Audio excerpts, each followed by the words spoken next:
Bonjour tout le monde, bienvenue à véritéauxconséquences.com. Aujourd'hui, je vous fais ma présentation intitulée L'étatisme, c'est pour les dummies. Alors, en gros, j'expose un peu qu'est-ce que c'est la religion de l'étatisme.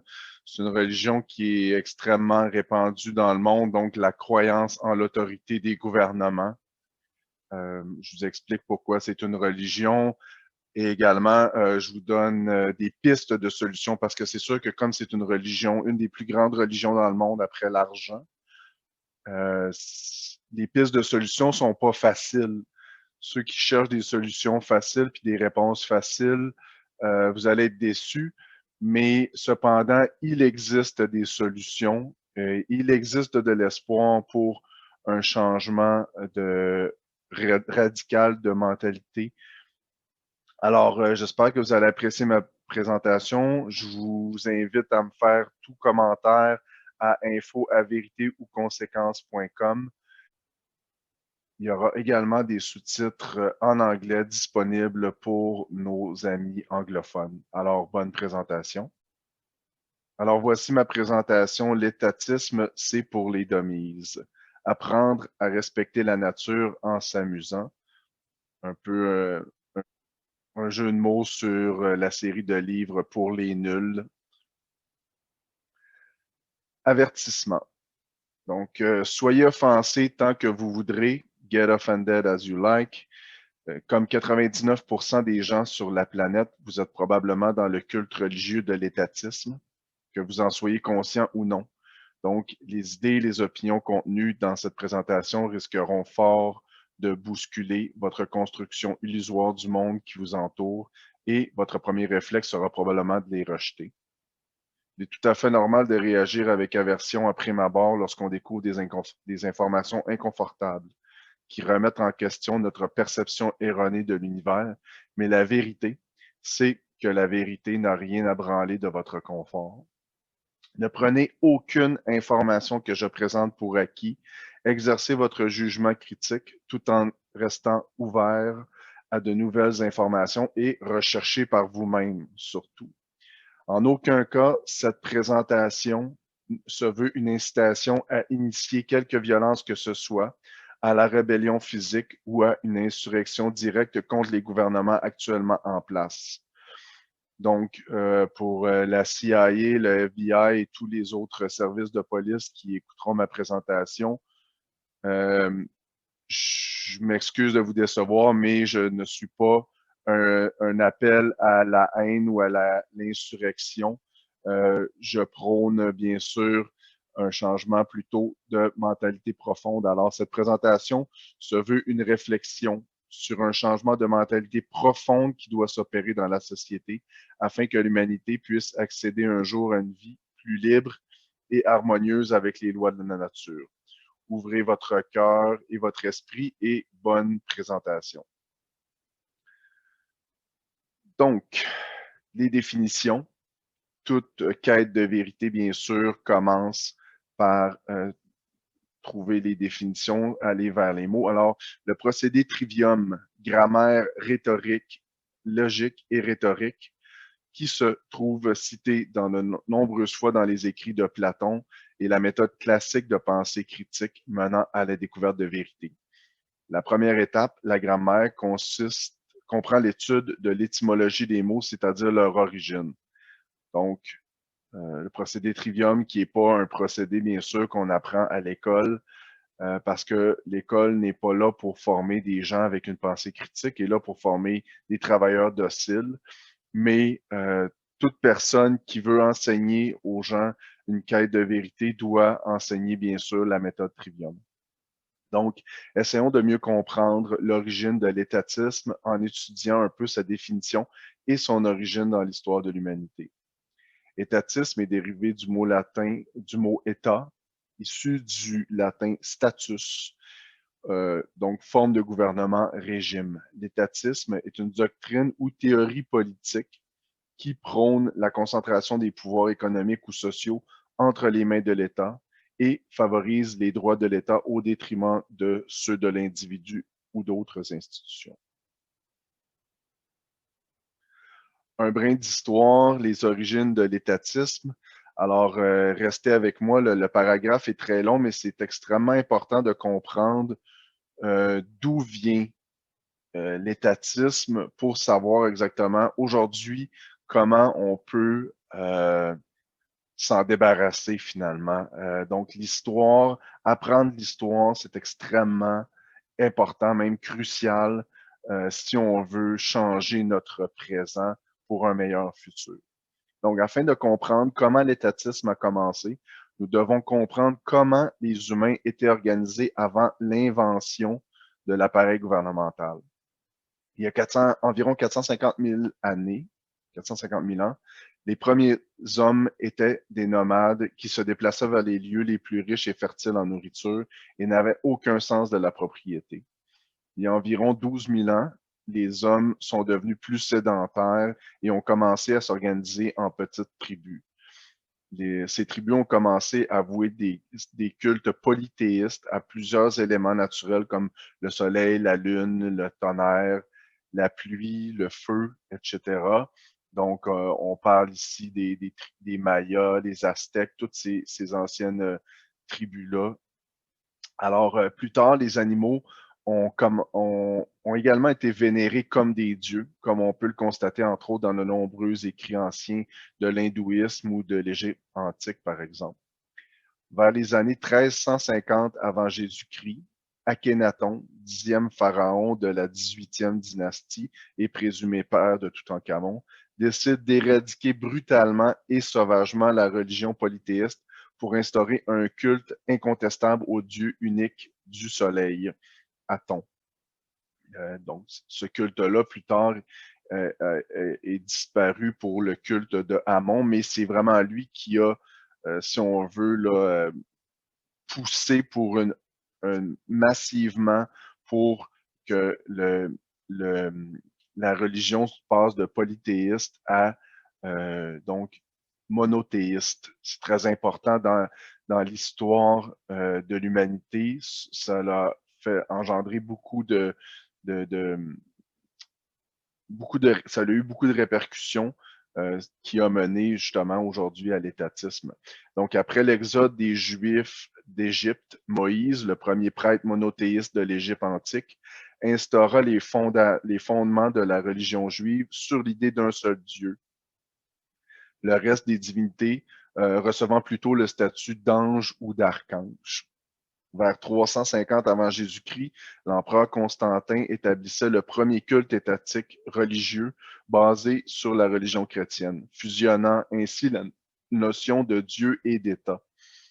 Par la suite, tous les rois et empereurs ont perpétué cette notion qu'ils étaient les représentants de Dieu sur terre et donc qu'ils avaient tous les droits, incluant celui de décider qui doit vivre ou mourir, et cela avec la plus grande révérence de leurs sujets endoctrinés par un régime de terreur religieuse. À la fin du 18e siècle, la grogne des peuples et des colonies a engendré de nombreux mouvements de révolte, dont la Révolution française, qui se sont soldés par la suppression de l'État féodal en grande partie. Là. Il reste encore la reine en Angleterre, mais disons que ces titres-là où la monarchie qui demeure, c'est vraiment plus une monarchie symbolique, disons que vraiment une monarchie réelle comme c'était à l'époque. Alors, cette révolution-là française a engendré une meilleure division de la propriété française, de la propriété foncière, la limitation de l'exercice du pouvoir politique par le roi ou la reine, et une meilleure séparation des relations entre l'Église et l'État. En termes clairs, la monarchie fut remplacée par l'oligarchie institutionnelle, c'est-à-dire la forme de gouvernement où le pouvoir est détenu par un petit groupe de personnes qui forment une classe dominante comme nous la connaissons aujourd'hui. En résumé, l'État est composé d'un petit groupe d'individus qui croient qu'ils sont des dieux sur Terre, ayant le droit de décider de ce qui est bien, de ce qui est mal, pour le groupe d'individus qu'ils dirigent selon leurs préférences du moment, et le peuple doit leur obéir sous peine de violence ou de menaces de violence. Cet État et les personnes qui en font partie sont donc tous sans exception, immoraux et illégitimes, car le pouvoir de décider du bien et du mal ne revient pas aux hommes, mais à Dieu seul, et aucun être humain n'a plus de droits qu'un autre. L'histoire nous enseigne qu'au fil du temps, la ferveur religieuse qui était vouée aux dieux de la nature, comme le tonnerre, la pluie, les animaux, s'est progressivement transformée en une ferveur religieuse envers l'État-providence. Donc, on voit le cheminement, si on veut, de cette religieuse, cette ferveur religieuse-là qu'on a détournée là, au fil de l'histoire pour devenir finalement un culte envers le Dieu qui est l'État. Donc, comment savoir si tu es un étatiste? Alors, tu es un étatiste si tu crois qu'un individu ou un groupe d'individus a le droit moral de décider de l'usage approprié de la propriété privée de quelqu'un d'autre. Donc, si tu crois qu'un groupe d'individus a le droit de décider qu'est-ce qui peut aller rentrer dans ton corps, quel produit peut être injecté dans ton corps. Donc, on parle bien sûr des fameux vaccins, entre autres. Tu es un étatiste si tu haïs les grosses corporations, mais tu crois qu'une organisation comme le gouvernement elle-même, une grosse corporation, va te protéger contre ces grosses corporations. Tu crois que ton voisin ou un inconnu à l'autre bout du pays doit avoir un usage restreint aux armes à feu parce qu'il pourrait être un psychopathe, mais en même temps, assumer qu'un autre inconnu, qui peut être aussi un psychopathe, peut être armé parce qu'un groupe d'individus, appelé gouvernement, l'a autorisé et lui a donné un permis de tuer. Donc, les policiers, entre autres, on croit qu'on ne veut pas que notre voisin ait des armes à feu, mais on veut que les policiers qui ont autant de chances d'être des psychopathes, sinon plus, que ton voisin, ces personnes-là, ça ne dérange pas qu'ils portent des armes à feu. J'ai comme l'exemple ici de casier barré dans un poste de police. Donc, pourquoi, si les policiers sont tous des bonnes personnes, ce ne sont pas des voleurs, tout ça, pourquoi que les policiers barrent leur case individuellement au poste de police, si ce sont tous des personnes au-delà de tout soupçon? Donc, il y a quand même de la méfiance même à l'intérieur du service de police. Donc, les policiers qui nous écoutent, questionnez-vous. Si tu es un étatiste, si tu penses que la valeur morale du vol, du meurtre, de l'esclavage, des voies de fait, du kidnapping dépend de la personne qui performe cette action. Donc, si ton voisin le fait, c'est mal, mais si un policier le fait, à ce moment-là, c'est pardonnable. Tu es un étatiste si tu penses que les lois écrites par les bureaucrates de l'État peuvent être utilisées pour contrôler ou supprimer cet État. Donc, une belle façon de penser de personne qui est sous brainwashée, sous contrôle d'esprit hypnotique. Tu penses que c'est correct de sacrifier certains droits fondamentaux au profit d'un peu plus de sécurité. Donc, il y en a beaucoup ici qui vont se reconnaître comme étatistes.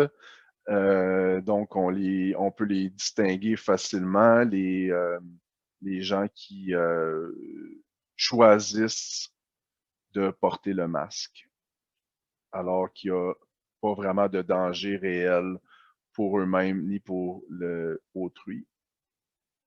Tu es un étatiste si tu penses que Donald Trump et le mouvement Q est composé de vrais patriotes qui veulent anéantir le Deep State et qu'ils vont éliminer la corruption mondiale. Alors, tu es dans un culte religieux. Tu te crois éveillé, mais en fait, tu fais partie d'un culte religieux, tu es sous contrôle de l'esprit. Le mouvement Q, qui est probablement même un ordinateur hyper sophistiqué, qui analyse tous les contenus des réseaux sociaux et qui fait un discours par rapport à ça et qui établit une ligne de pensée. Donc, ceux qui suivent le mouvement Q sont probablement sous contrôle d'esprit d'une intelligence artificielle. Donc, désolé de vous apprendre ça aujourd'hui.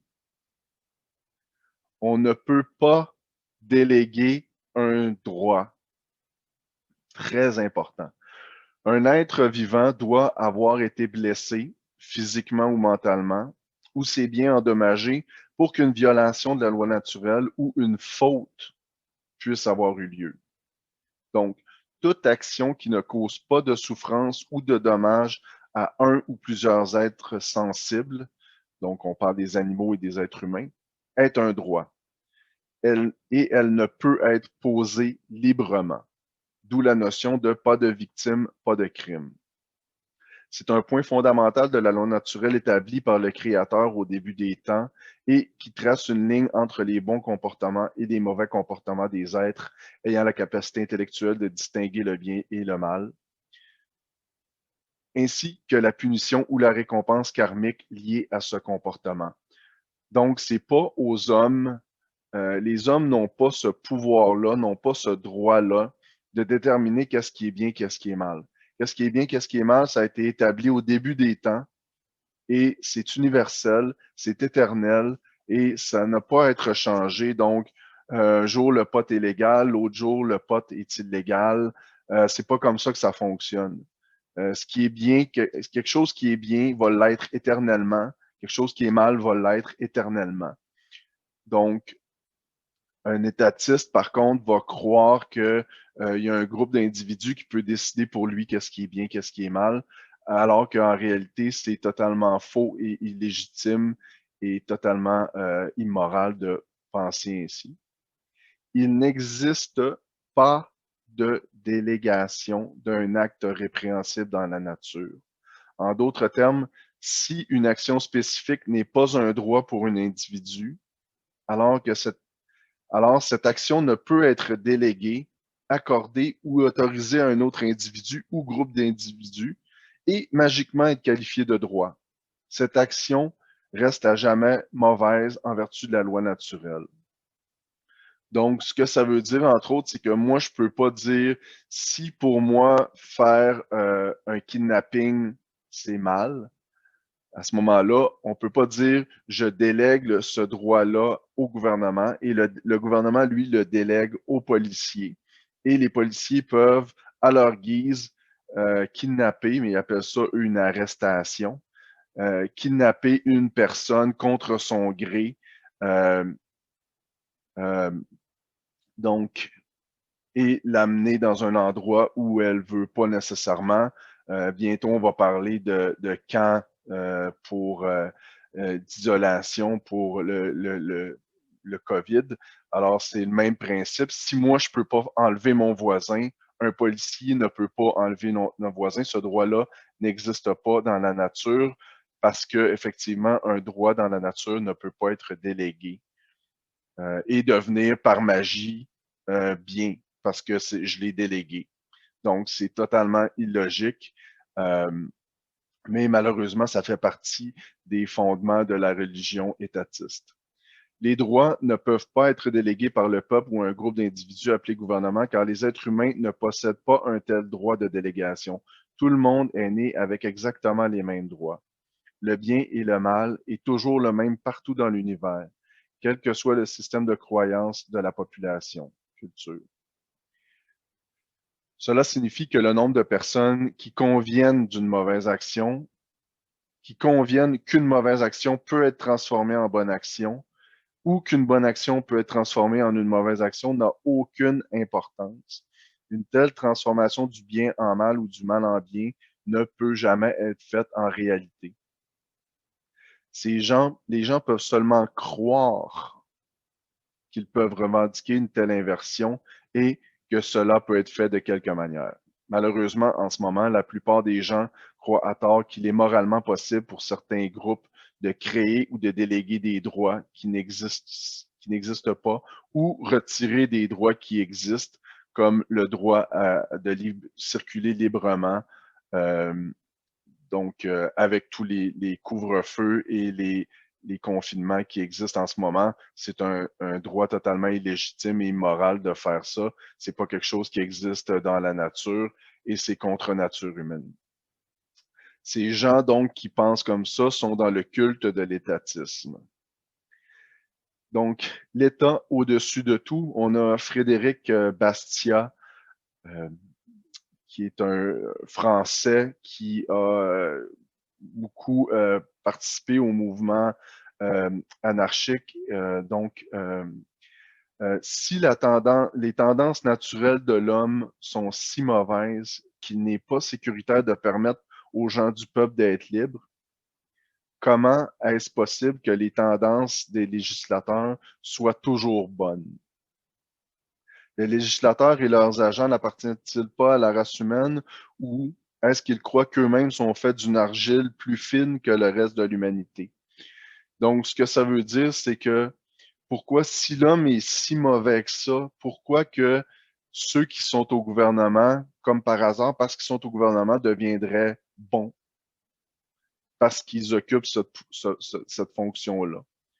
Donc, s'il y a encore totalement une pensée illogique qui prouve que les gens qui sont dans l'étatisme sont sous contrôle d'esprit parce qu'ils sont pas capables de voir des choses rationnellement comme celle-là ici, ou que l'être humain a du bon et du méchant. La même chose, à ce moment-là, va se répercuter au niveau de l'État. Mais les gens ne sont pas capables d'admettre que l'État peut être méchant ou poser des gestes violents à leur endroit. L'étatisme est une religion satanique.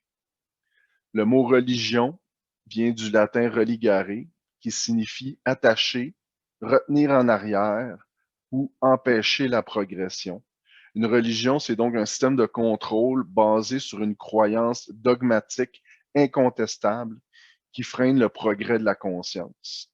Peu importe quelle qu'elle soit, que ce soit une religion traditionnelle comme le christianisme, l'hindouisme, l'islam, le judaïsme, toutes ces religions traditionnelles-là, mais également des religions modernes, donc comme l'étatisme ou l'argent, le système monétaire. Ce sont tous des systèmes de contrôle qui freinent le progrès de la conscience.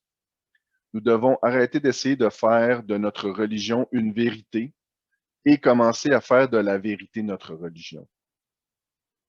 Les médias de masse et Hollywood ont conditionné les gens pendant des décennies par le biais de toutes sortes de techniques de manipulation d'esprit à percevoir un culte satanique obligatoirement comme celui de l'image de droite. Il est vrai que certains cultes sataniques procèdent de cette manière avec des robes, chandelles et incantations, mais le plus important culte satanique au monde, c'est l'étatisme, qui se déroule plutôt selon les pratiques et rituels de l'image de gauche. Ce culte satanique d'envergure mondiale a normalisé ces pratiques dans l'esprit des gens qui, eux aussi, sont devenus des mignons satanistes qui ignorent qu'ils sont dans un culte sataniste.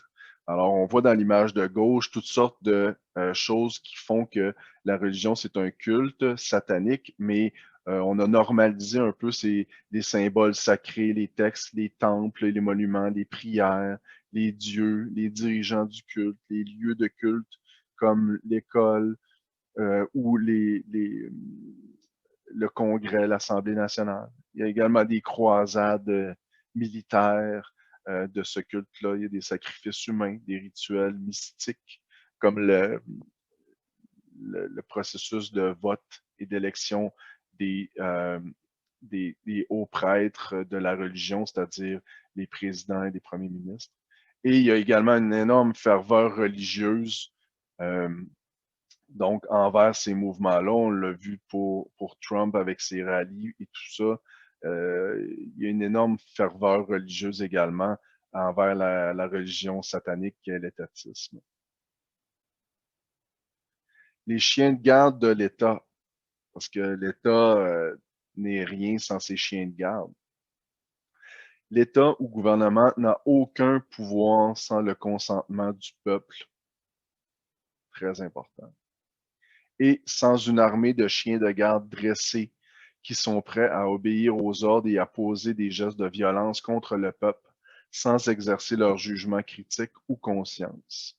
Mieux connus sous le nom de policiers militaires et agents de l'État, comme les percepteurs de l'impôt, qui n'exercent pas du tout leur conscience et qui sont dans un culte religieux et agissent comme agents pour voler le peuple, la taxation étant bien sûr une forme de vol. Il existe plusieurs types d'individus qui participent au maintien du régime immoral et illégitime de l'État, en plus des policiers militaires qui font le sale boulot de se salir les mains de sang. Ces individus qui abdiquent leur responsabilité d'être humains et de citoyens du monde sont ceux qui vouent un culte à l'État, donc ceux qui votent et qui croient en l'autorité même morale des gouvernements, les pacifistes à l'extrême, donc ceux qui sont dans le mouvement New Age et qui, oui, il faut demeurer pacifique, mais lorsqu'on est rendu avec un fusil pointé sur la tempe ou qu'on exerce de la violence contre soi, à ce moment-là, les pacifistes à l'extrême, eux, vont tout simplement pas du tout se défendre.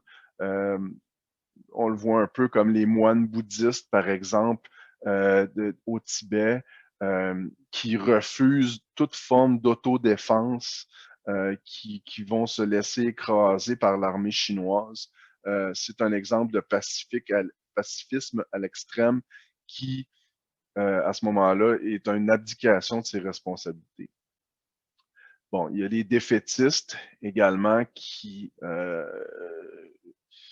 croient que de toute façon, on est voué à l'extinction et que la race humaine n'a pas d'avenir. Alors, ces personnes-là également abdiquent leur responsabilité personnelle d'être responsables finalement d'un changement de mentalité, d'un changement de société. Les nihilistes également, les nihilistes qui sont des gens qui croient tout simplement que croient pas nécessairement en Dieu, à une force supérieure de l'État, qui pense qu'on est simplement un amas de matière et que tout est joué d'avance. Donc, qu'on n'a pas de volonté, l'être humain n'a pas de volonté. À ce moment-là, les nihilistes également abdiquent leurs responsabilités et se basent dans leur système de croyance. Ceux qui vouent un culte aux religions traditionnelles, donc tous les chrétiens, faux chrétiens qui vont à l'église répéter des phrases sans nécessairement les appliquer et moi j'ai vu ça souvent en sortant de l'église, quand j'allais à l'église, des gens qui s'envoient paître, pour pas dire d'autres mots, dans le stationnement, alors qu'ils venaient juste de se confesser et dire des belles choses de partage avec ton prochain à l'église. Alors, on fait ça juste pour le paraître, on voue un culte, on porte une croix de Jésus, mais on n'applique pas vraiment ses principes ou on ne connaît pas vraiment qu'est-ce que qu'est-ce que ces gens-là ont fait réellement, puis on ne se questionne pas plus que ça, on fait ça pour l'apparence. Ceux qui vouent un culte à la religion New Age également abdiquent leurs responsabilités, euh, surtout ceux qui, le mouvement New Age, ignore le négatif. Euh, Encore là, ignorer le négatif, ça ne le fait pas disparaître, au contraire, le négatif va toujours rester là, même si on l'ignore. Comme je donne toujours l'exemple du sac de poubelle qu'on ignore dans la maison, même si on l'ignore, lui, il va toujours rester là, puis il va continuer à puer et à se dépérir et à se putréfier. Donc, ignorer le négatif. Le mouvement New Age, il y a du bon dans tous les mouvements, même dans les religions traditionnelles, mais euh, ça a été détourné pour que les individus abdiquent leurs responsabilités et vouent un culte à l'État. Et finalement, les ultra-sceptiques, tête enflée, qui ont un débalancement vers l'hémisphère du cerveau gauche. Donc, ceux qui, tant que c'est pas prouvé scientifiquement par la science et qu'ils n'ont pas nécessairement vu eux-mêmes les effets, ne croiront pas que ça existe.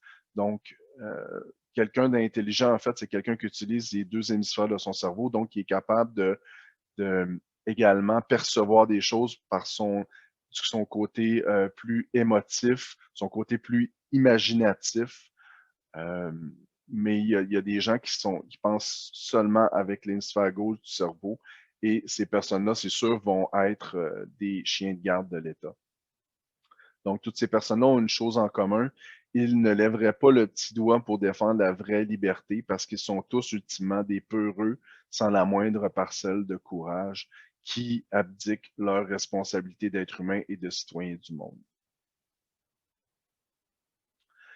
Une seule vraie division mondiale. Donc, il existe une seule vraie division qui sépare l'humanité en deux types distincts d'individus.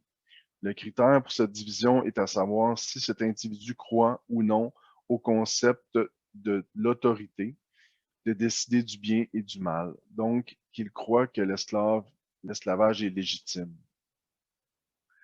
Les divisions républicains, démocrates, libérales, conservateurs, gauche-droite sont en fait qu'une dialectique de division à l'intérieur même d'un groupe d'individus, c'est-à-dire les étatistes. Donc, ceux qui se pensent réveillés parce qu'ils sont républicains ou qui sont démocrates ou qui sont à gauche ou à droite, en fait, vous êtes tous dans le même groupe d'individus, des étatistes, et vous êtes dans le champ à partir du moment où vous êtes dans ce système de croyances-là. Toutes ces personnes sont des étatistes qui souhaitent que leur parti politique prenne le pouvoir pour imposer leur idéologie aux individus de l'autre parti. Tous ceux qui croient en la moralité et à la légitimité des gouvernements, peu importe le parti, sont donc des personnes qui encouragent la tyrannie et l'esclavage vers des autres personnes donc qui n'ont pas le même système de pensée que eux. Alors, donnez-moi la liberté ou donnez-moi la mort. C'est un peu le thème de ma présentation. Vous voyez au bas de chaque slide. On voit ici une image. Cette phrase célèbre de Patrick Henry à la deuxième convention de Virginie de 1775, qui a marqué l'histoire de la guerre d'indépendance, n'est plus qu'un lointain souvenir, car l'homme moderne ne possède plus le courage et l'amour de la liberté qui a été la marque de commerce des grands révolutionnaires. En effet, l'homme moderne a été manipulé pendant des siècles par les ingénieurs sociaux pour devenir le trouillard sans colonne vertébrale, souffrant de graves dissonances cognitives qu'il est aujourd'hui. Alors, dans l'image, on voit effectivement la dissonance cognitive, c'est-à-dire donnez-moi la liberté ou donnez-moi la mort, à moins qu'un virus avec un taux de guérison de 99% me départisse de mes libertés, mon emploi, mes droits constitutionnels et me mette sous arrestation à la maison. Donc là, à ce moment-là, ben, c'est moins grave. Donc, c'est totalement une dissonance cognitive de penser ainsi, mais les gens se pensent libres, se croient libres, se croient des, des ardents défenseurs de la liberté, alors qu'en fait, ce sont juste des couilles molles qui n'ont pas le courage de se tenir debout devant la tyrannie. Remplacer le gouvernement actuel par un autre. L'étatiste qui voue un culte religieux à la Constitution et à l'État est incapable de s'imaginer un monde sans cette structure d'autorité. Il souffre profondément du syndrome de Stockholm et s'est attaché sentimentalement à son bourreau, l'État. Il se plaint des taxes, des services publics de piètre qualité et de la corruption généralisée au sein de l'appareil gouvernemental, mais il ne peut pas s'imaginer un monde libre sans ce maître esclavagiste. Pour l'étatiste qui a subi un lavage de cerveau depuis son berceau, un monde sans autorité est un monde chaotique, où tout le monde est désorganisé et violent, et il craint cette dangereuse liberté qui lui est inconnue. On lui répète sans cesse qu'anarchie signifie chaos, alors que c'est complètement faux, puisqu'anarchie signifie en réalité liberté et ordre naturel des choses. La nature elle-même est anarchique. La société humaine, elle, est artificielle et promouvoit les artifices afin de garder les esclaves loin de leur nature profonde de liberté. L'étatiste préfère voter et élire un nouveau maître qui va décider ce qui est bon et ce qui n'est pas bon pour lui. Il souhaite que ce nouveau maître soit indulgent envers lui et baisse les taxes et impôts, lui offre de meilleurs services.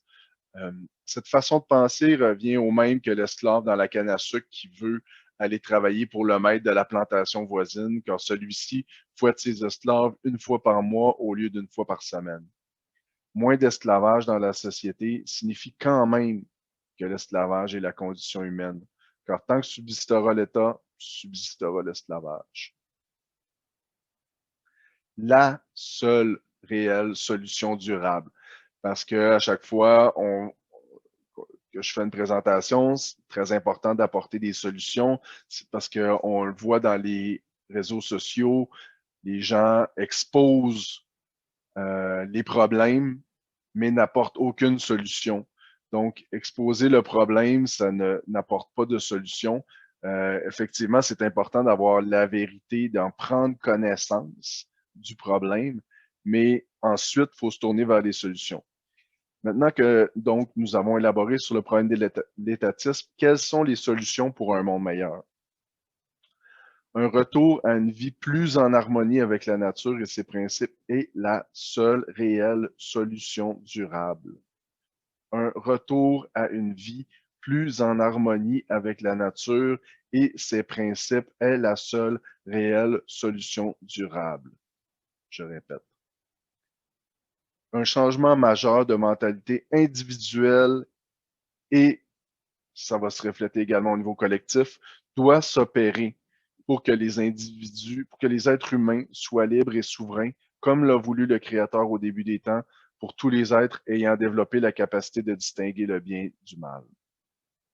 Ce changement majeur ne peut s'opérer tant que les gens n'auront pas entamé une démarche de déprogrammation du culte étatiste et pris conscience de la loi naturelle et des effets qu'ont leur comportement sur la condition humaine générale. La loi naturelle est une science de la moralité qui peut être observée dans le monde 3D. La preuve de l'existence de la loi naturelle est la condition résultante que l'humanité reçoit à titre de conséquence de ses comportements au global ou, en d'autres termes, la condition humaine. Est-ce que les hommes sont libres en 2021? Sommes-nous libres d'exercer nos droits légitimes sans contrainte? Ou est-ce que nous vivons dans une crainte perpétuelle de violence, vol, enlèvement, séquestration ou amende, arrestation, emprisonnement, si nous ne nous conformons pas aux règles arbitraires établies par le gouvernement? La loi de la liberté a des effets quantifiables, donc elle est une science. Le niveau de liberté d'un peuple est directement proportionnel au niveau de moralité générale de cette collectivité. Nous récoltons collectivement ce que nous semons collectivement avec nos comportements. Il est très facile de constater que nous agissons collectivement de manière immorale et en contradiction avec la loi naturelle lorsqu'on regarde le chaos, la violence et la tyrannie qui est générée par l'État de nos jours. Très facile à voir. Malheureusement, les gens sont sous hypnose, sont sous contrôle d'esprit et sont pas capables de voir l'évidence. Un changement de paradigme commence au niveau de l'individu. Ça, c'est super important. Tous ceux qui sont dans le mouvement Q, tous ceux qui attendent un sauveur, à ce moment-là, attendent quelque chose d'externe, attendent que les problèmes se règlent de façon externe à eux-mêmes. Et ça, c'est une erreur fondamentale majeure de penser que nous, on n'a rien à changer individuellement. Moi, j'ai pas rien à me changer, j'ai pas rien à travailler. Je vais attendre que quelqu'un d'autre fasse le sale boulot et élimine la corruption mondiale. Ça, c'est une belle recette pour un désastre. C'est le seul résultat possible d'une telle façon de penser. Nous sommes tous responsables individuellement de ce qui arrive dans la société. Les gens vont rejeter leurs responsabilités en espérant que la source du problème, l'État, va améliorer leur sort ou pire qu'un sauveur à l'intérieur de l'appareil gouvernemental comme Trump et le mouvement Q va les sauver de la corruption mondiale sans qu'ils n'aient à lever le petit doigt pour se changer eux-mêmes. Le fameux on regarde le popcorn, on mange le popcorn puis on regarde le spectacle du mouvement Q. Ça me lève le cœur, ça me donne envie de vomir à chaque fois que je vois ça. La croyance en un sauveur n'est qu'une recette infaillible pour plus de chaos, d'esclavage et de tyrannie. Mettez ça dans votre cervelle.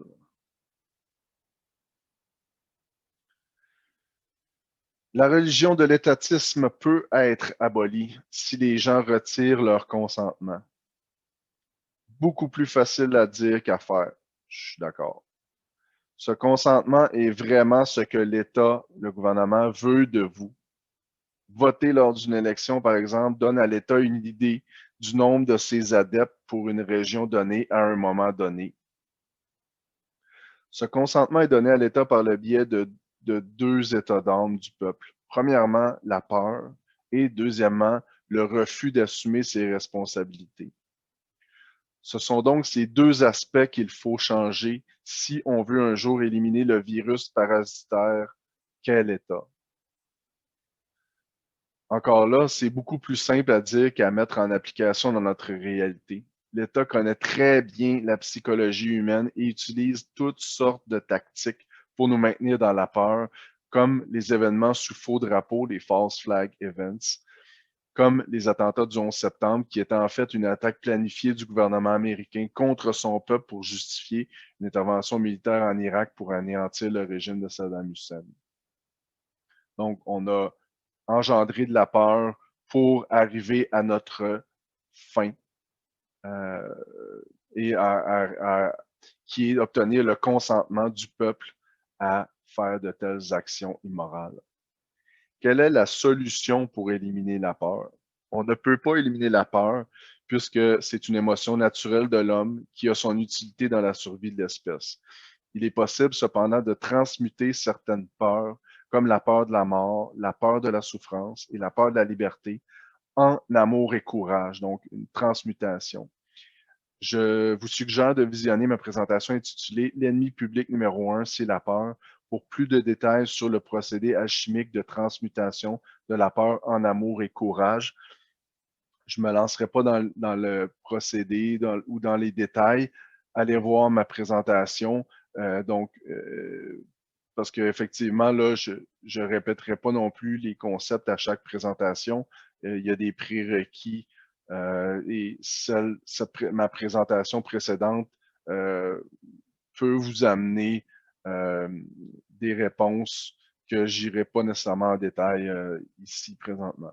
La deuxième solution consiste à responsabiliser les individus face à leurs comportements immoraux et leur effet sur la société. On voit dans l'image de gauche en bas l'arbre de tout mal, l'arbre de Tree of All Evil, que cette peur d'assumer ses responsabilités s'enracine dans des blessures profondes ancrées dans le subconscient de l'individu, donc très difficile à changer. Cette peur des responsabilités engendre une ignorance volontaire, c'est-à-dire qu'on se ferme les yeux volontairement à la vérité et aux problèmes de l'humanité, comme celui de l'étatisme. Une meilleure connaissance de nos droits fondamentaux et de la loi naturelle nous donne les outils pour surmonter ces peurs et transmuter en courage et amour pour un changement durable dans notre manière de penser et d'être.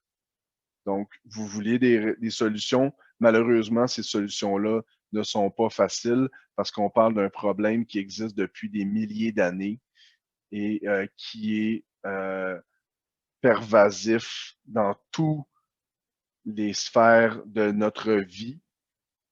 Donc, les solutions, c'est sûr, ne seront pas simples et vont nécessiter un changement profond de mentalité qui ne s'opère pas du jour au lendemain, mais que, je l'espère, des présentations comme ça vont allumer une cloche et vont mettre si je peux mettre une personne sur la voie de la recherche de la vérité, ma mission est accomplie. Alors, personnage exemplaire, on veut toujours chercher des idoles, des modèles, pas des idoles, mais des personnes modèles et exemplaires pour savoir exactement comment on peut agir pour le bien de l'humanité.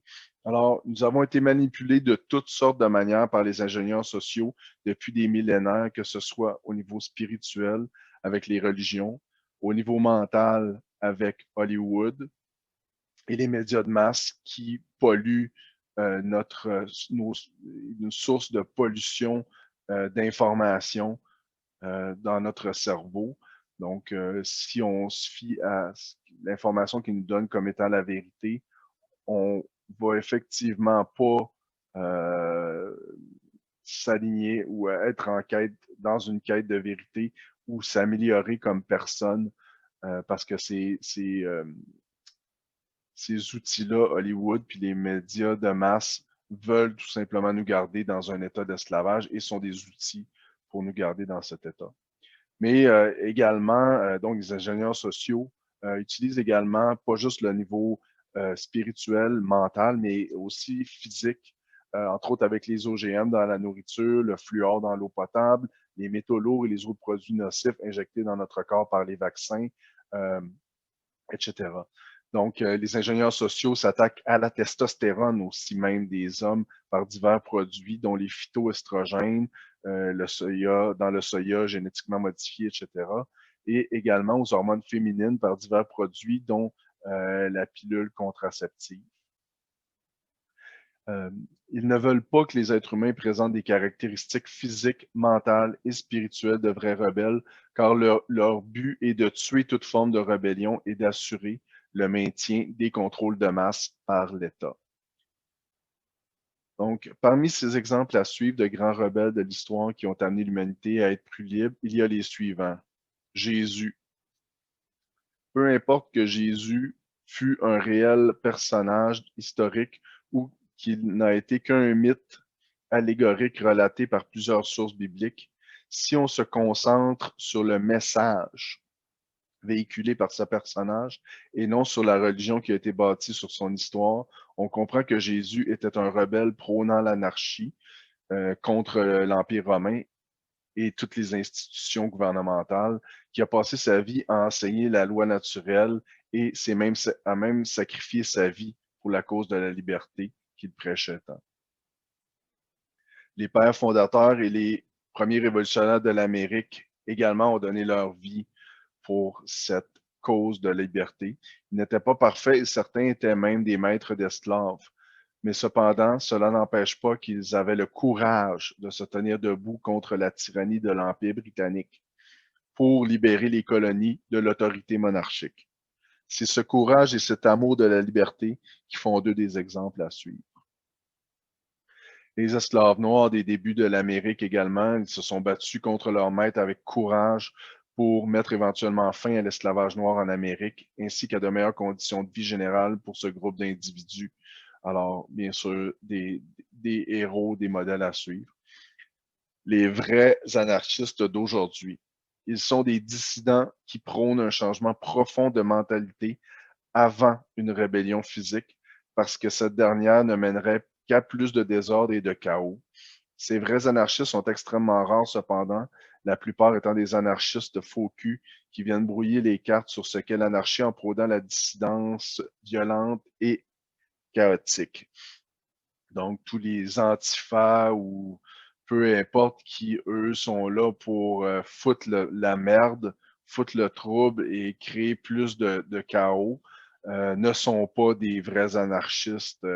Au contraire, ce sont juste des acteurs payés, des étatistes qui sont payés par l'État pour comme agents provocateurs.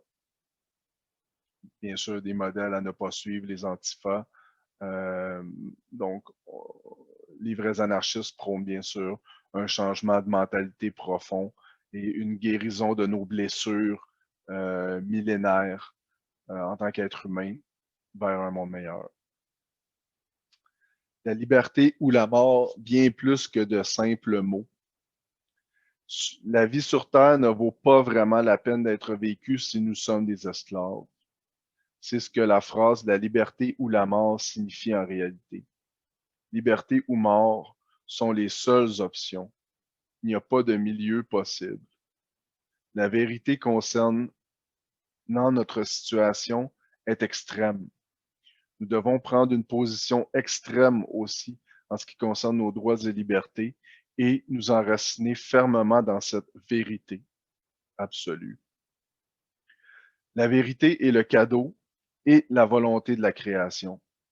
Lorsque nous nous portons à sa défense, les forces de la providence universelle nous viennent en aide. Alors que lorsqu'on défend l'esclavagisme ou l'État, à ce moment-là, il y a pas, on ne devrait pas se demander pourquoi que notre vie va mal, pourquoi qu'on est malheureux, c'est parce qu'on va contre la volonté du Créateur, on va contre les lois de la nature en défendant un système étatique. Nous sommes les maîtres de notre avenir, extrêmement important. Donc, tous les faux culs anarchistes qui disent No Future, Sex Pistols, ne sont pas des vrais anarchistes, ont rien compris. Là-dessus, je suggère également la présentation de Brendan Martin qui s'appelle Fake Ass Punks, qui parle également des anarchistes faux culs qui sont une plaie pour notre société et qui ne font rien avancer au niveau du mouvement anarchique. Quelles conclusions devons-nous tirer de tout cela? Premièrement, que la condition humaine qui prévaut actuellement dans le monde est celle de l'esclavage, et cela est dû au fait qu'une majorité d'individus de la société ont des comportements immoraux contraires à la loi naturelle. Un comportement en accord avec la loi naturelle est un comportement qui ne cause pas de blessure physique ou mentale à un autre être sensible, donc soit humain ou les animaux. Donc, techniquement, ceux qui mangent de la viande, moi, j'en mange également, mais techniquement, manger de la viande, c'est une chose qui est immorale parce que le principe est que les animaux ont autant le droit à la vie que nous. Donc, le fait que on les élève, tout ça, et que on les tue de façon en masse, pour notre nourriture, alors que ce n'est pas absolument nécessaire. L'être humain peut très bien survivre avec un régime vegan et peut-être sûrement même mieux parce que la viande calcifie la glande pinéale. Donc, ça aussi, c'est un autre culte, le culte du carnisme. On s'en sera pas là-dedans, mais entre autres, là, donc, c'est un comportement qui est en désaccord avec la loi naturelle et qui crée une punition karmique sur tous les êtres humains, qu'on le veuille ou non. Tous les autres comportements, donc, qui ne causent pas de blessures physiques ou mentales sont acceptables. C'est le principe féminin sacré de non-agression. Donc, do no harm en anglais. Ne cause pas de blessures, n'initie pas de violence ou de comportement qui pourrait blesser autrui. Notre vie doit être basée en tout temps sur ce principe, mais également dans la même proportion sur le principe masculin sacré de l'autodéfense, qui stipule que toute personne a le droit et même l'obligation de défendre son corps et sa propriété avec la force nécessaire contre toute agression pour que cesse cette agression de façon permanente. J'ai fait encore là beaucoup d'entrevues, vidéos, podcasts, présentations sur le principe d'autodéfense. Moi-même, je pratique les arts martiaux et c'est extrêmement important. Il y a également la vidéo que je recommande de Marc Passio à Natural Freedom League, qui a été interviewé à Natural Freedom League, qui s'appelle Having the Psychopath. Donc, allez voir cette vidéo-là, vous allez mieux comprendre qu'est-ce que c'est le principe d'autodéfense. Voilà. De nos jours, les gens ont été manipulés à penser qu'il est mal de se défendre lorsqu'un individu ou un groupe d'individus, appelé gouvernement, policier ou militaire, porte atteinte à nos droits fondamentaux et à notre liberté. Cette manipulation est rendue possible par l'ignorance des êtres humains, de leurs droits fondamentaux et des principes de loi naturelle, mais surtout par la croyance religieuse satanique en l'autorité morale de l'État de décider pour eux de ce qui est bien et de ce qui est mal. Un changement majeur de mentalité est nécessaire si l'être humain veut un jour se sortir de sa condition actuelle d'esclavage, et ce travail commence maintenant. Quittez ce culte de l'étatisme, quittez cette religion, ne lui donnez pas votre consentement sous aucune façon que ce soit, et il va mourir par lui-même. Il n'y aura pas besoin de rébellion armée si tout le monde ne consent pas à ces dictats immoraux. Donc, le gouvernement va mourir par lui-même, va s'éteindre par lui-même. Donc, mais on a besoin, bien sûr, d'une masse de personnes qui agissent moralement et en accord avec les lois naturelles pour que le gouvernement meure par lui-même.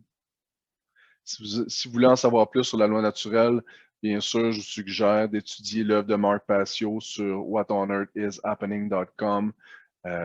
Mark, depuis 15 ans, enseigne ces principes-là.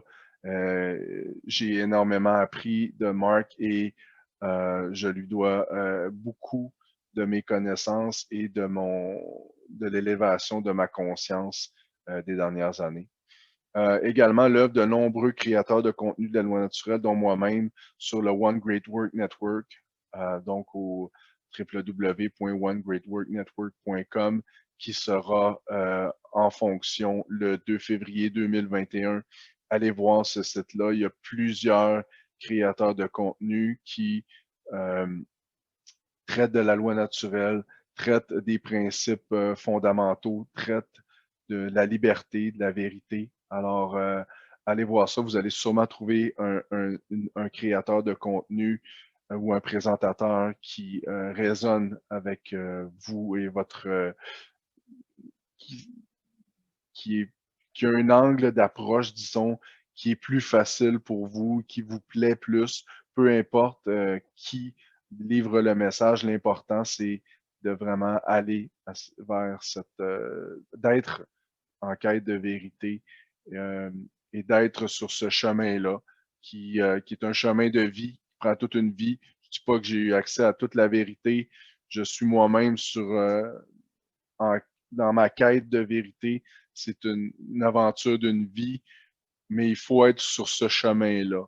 Alors que beaucoup de gens refusent de prendre ce chemin-là parce que c'est inconfortable, c'est difficile, c'est pénible, ça amène pas des belles choses en dedans au départ quand on fait toute cette déprogrammation-là, de se rendre compte de la laideur du monde actuel. Lorsqu'on se rend compte de tout ça, on est capable de voir sa vraie beauté. Alors, merci pour votre attention. N'hésitez pas, mon site www.véritéouconséquences.com.